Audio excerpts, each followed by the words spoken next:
Let's go. What is the Wrexham Texans? In a nutshell, I think one of our parents gave us a good reference when they referenced the Wrexham Texans Football Academy as we're sort of like the Amazon stroke Walmart for football or soccer developments in our area, because we cater for a lot of programs, and we're not specifically a club right now. We were born out of an idea from my wife almost 9 years ago, long before the takeover happened at obviously Wrexham. And Wrexham Texans came from a sort of supporters group where I would try and go, well, obviously I'm a big Wrexham supporter. If you didn't know already, I'm sure you did. And it just got a supporters group where a few of us would go on a Saturday morning to watch a Wrexham game at 9 o'clock in Texas, which was pretty difficult at times, getting up that early in the morning to go to a local place of interest to watch a game. And there was three or four of us that would show up, and then one of them had a kid who wanted to play soccer, ended up doing a private session, an individual session with there, and then it just sort of snowballed from there, really. We offer everything. We cater for everything. If you're a 6-year-old player that has not really played before, we offer programs for that. And obviously, if you're an elite 17, 18-year-old player that wants to work on their technical and tactical stuff, we have programs for that in place. And I'm sure we'll come on to it later as well.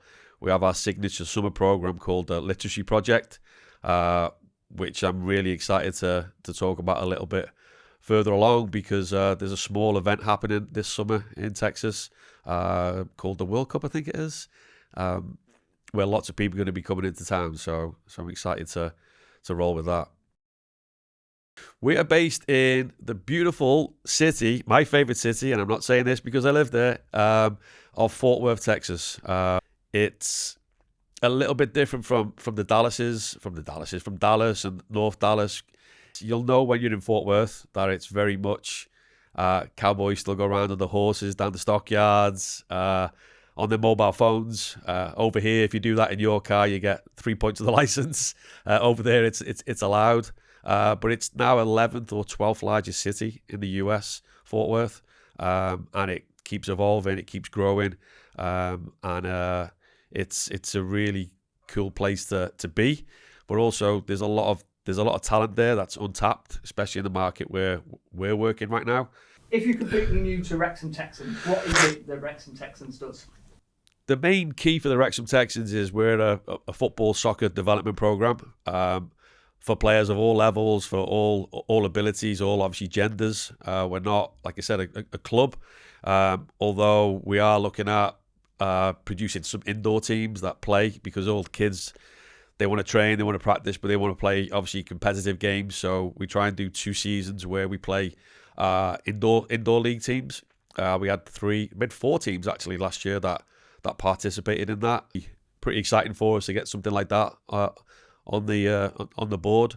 But I think our main focus right now is expanding our knowledge from my knowledge as a coach and as a former player many years ago, many years ago, and just using those experiences that I've got and just putting it all under one umbrella here at the Wrexham Texans, because winning's important and we get that, we understand that, but it's not on the list if it's a kid of 7 or 8 years old. So it's mine. It's everything that I've wanted to do, and we have complete control of how we develop our curriculum and our game model, and it's based on my time when I was a coach back at the football club in the late 2000s, which back then some real top coaches I learned from, got on to coach and manage in the Premier League, internationally as well. So sort of picked and stole some of those ideas from them and sort of created the whole Tony Merola portfolio, which has now become the Wrexham Texans Football Academy. Well, I originally went out there in 2014 is when I went out there, and my sister emigrated out there about 25 years ago, and this is why Fort Worth is my favourite city, because she lived in Fort Worth, literally 20 minutes from where I'm living now. It's crazy. You couldn't write it. Maybe I should get some tips off some people, and maybe I should have made a documentary out of it or something. I don't know. But it was just a short-term idea to go out there, sample the US. I got a visa for 3 years. At the time, it was through Liverpool FC's International Academy. They had an academy that was already based in Dallas. So the plan was to go over, help support them, build their program using the methodologies from Liverpool's academy here in England. And I think I've told this story a few times, and I'm hoping people maybe don't get too bored about it. But the whole plan was, I'm an honest guy. It was to go out there for 3 years, earn a little bit of extra cash, experience the US, have a little bit of fun, coaching kids and having a different environment. For 3 years, that's what the visa was for. And 12 years later, now I'm married and broke. So that come up really, really well. And if my wife's listening to this, it's all your fault. It is. I'm joking, by the way. I love her. Yeah, I wouldn't change it for the world. You know, my wife is great. We have a beautiful daughter who loves football, soccer. She's a big Wrexham fan. She's also a big Wrexham Texans Football Academy fan because we have a team, a young girls team that plays there. And yeah, in my wildest dreams, if you would have said 12 years ago, you'll be coming back and I'll be sitting in a great studio like this with you guys and talking about this academy. It's cheesy, it's corny, but this is sort of like a bit of a dream come true because it's a reality. I think the biggest thing that sets us apart right now is that we're not solely a club.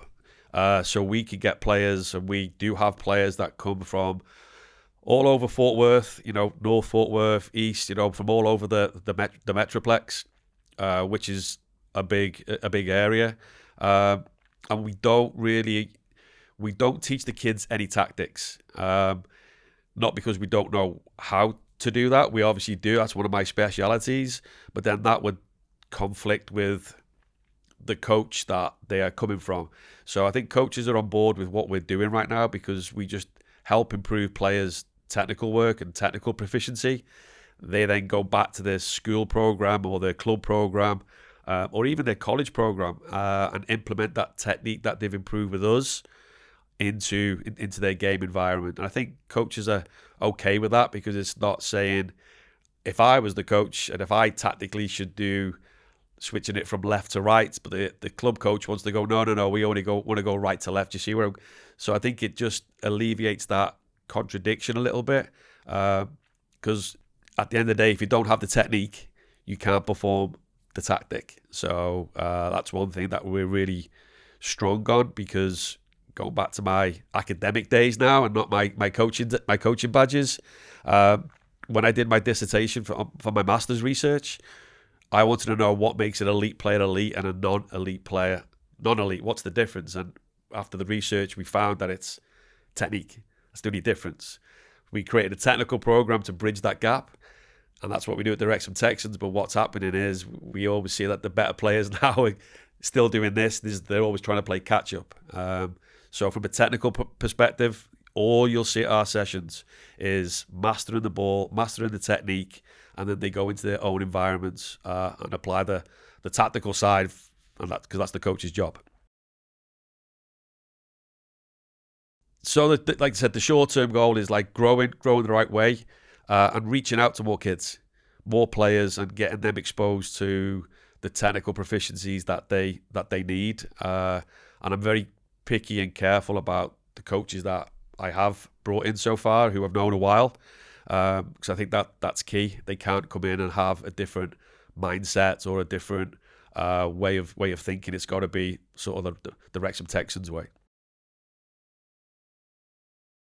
The Literacy Project it's our signature summer program, which I loved it. When I worked back at Wrexham, I was the head of Community Foundation back in 2012 to 14, I think it was, just before I came over to the US.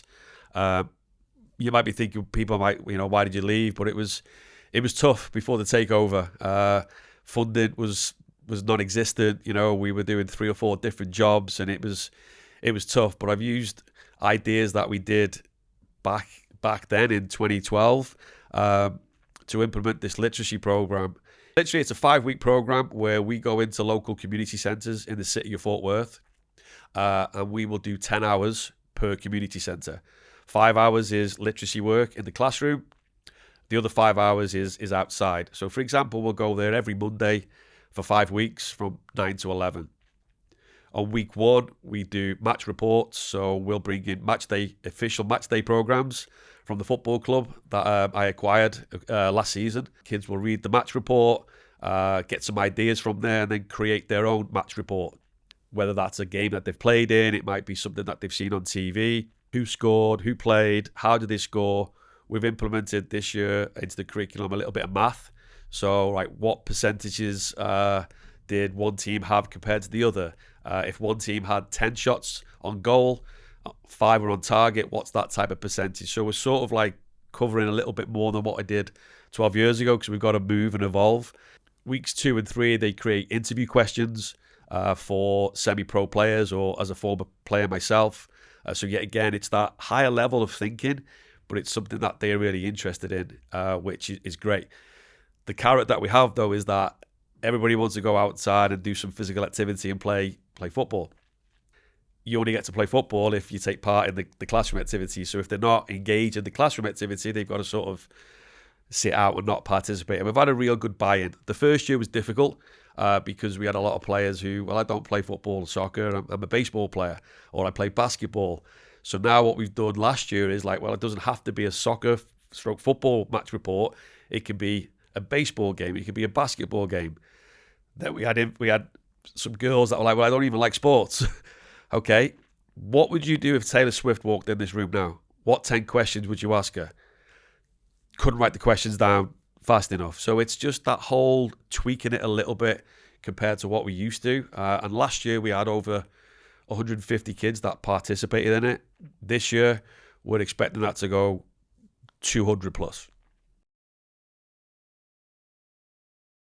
Our long-term goal at the Wrexham Texans is it's always been a distant dream of mine, but in America right now, especially in Texas, with the way the game's going, I think anything's possible, really, if you put your mind to it. That sounded a little cliche from Back to the Future. I think, like Marty McCain said, you can accomplish anything. So that's not copyright from Back to the Future. That's just Tony Merola saying that. I'm sorry. It's to continue to grow, to continue to reach out to as many kids and families as we can through our skills programs, our summer clinics, our holiday clinics, our community centres that we do work with in the city of Fort Worth, and also our literacy projects. But the bigger long-term goal is we want to have a school. We want to have a school where we have some type of indoor facility where kids come to us in the morning, they do an hour of soccer training with us.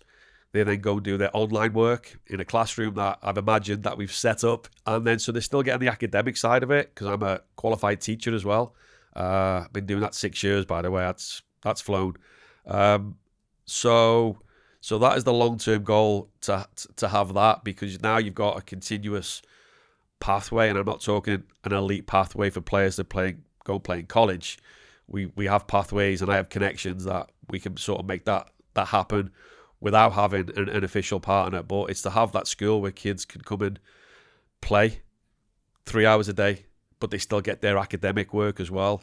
Back in 2019, I worked for a pro club in Oklahoma, in Tulsa, before COVID kicked in, and they had a program that was similar to what I'm talking about now, and it was absolutely fantastic. And I want to make that happen in the city of Fort Worth, because there's definitely, I would say, there's definitely a market for that, and people are already asking me how can they get more of this. Yeah, so we met unofficially, one of the Mayor, Matty Parker, last summer actually, with one of the new community centres that we worked in. We got invited to go to the opening day.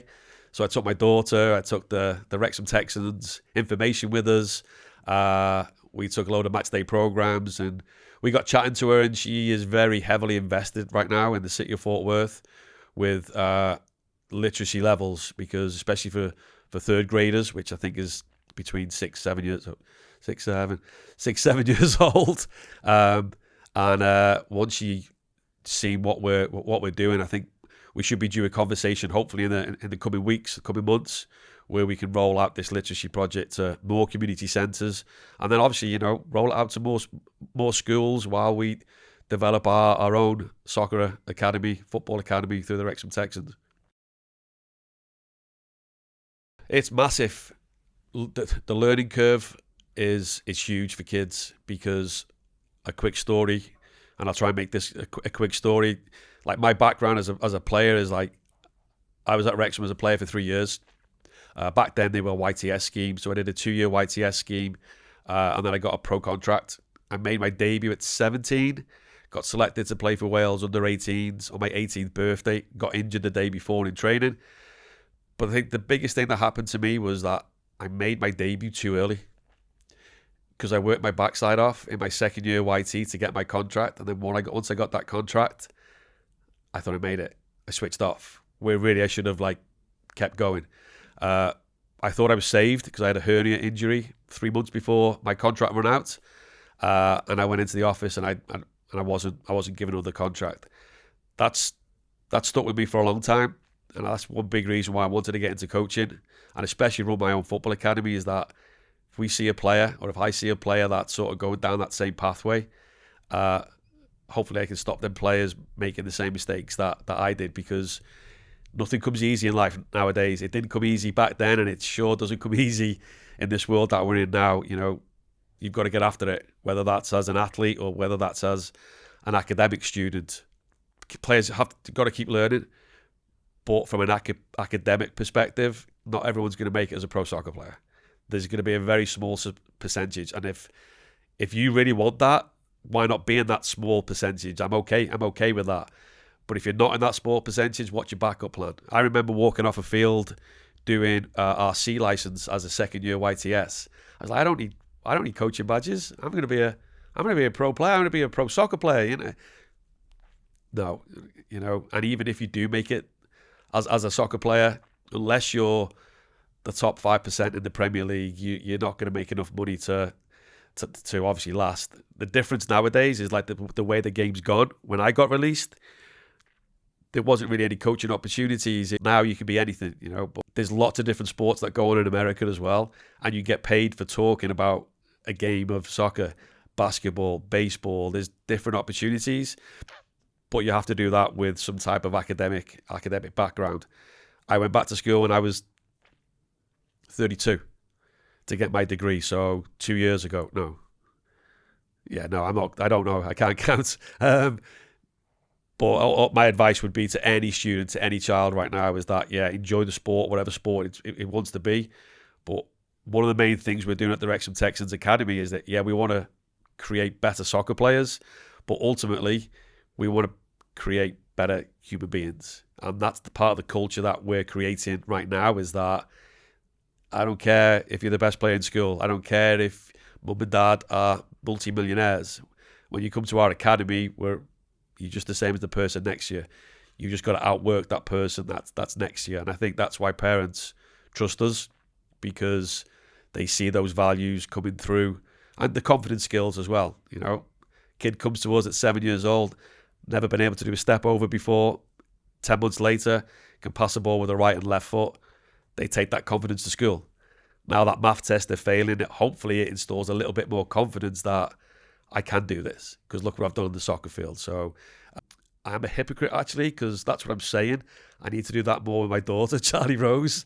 I do it for everyone else, but she's turned out all right. So if you're listening, Charlie Rose, you're a good kid. Yeah, I've got a podcast launching. I'm still debating on the actual official name for it yet, so watch this space for that. And it's all based around former players at Wrexham Football Club that I worked with, I played with. I hope they still want to talk to me. They better had, they did say. My big ambition is to launch this podcast so families and coaches get to hear stories from former Wrexham players that I know personally, and coaches that I know personally before the takeover. Yeah, because I do understand that everybody wants to speak to the people on the show, which is great. If you're listening and you want to come on my podcast, I'm not going to say no, but I just want the public to see who was there before this happened, because we had some good players. We had some good teams. We had some players and some coaches that really fought for that football club and gave everything. And I just want them to tell people their side of the story, because I know their stories. I know some of the things that happened, and they could have left. They could have done whatever they did, but they stuck it out, and some of them went on to have really good careers. So I think that's going to be an interesting one, and it'd be also good for me to catch up with a lot of them as well, and lots of topics, lots of discussions. It's not all going to be about the current state of the club, because I think we all know public knowledge of that now. The whole reason of the podcast is to explain to people and get to know some heroes and some legends that were at the famous football club before what it is now, which is great, by the way.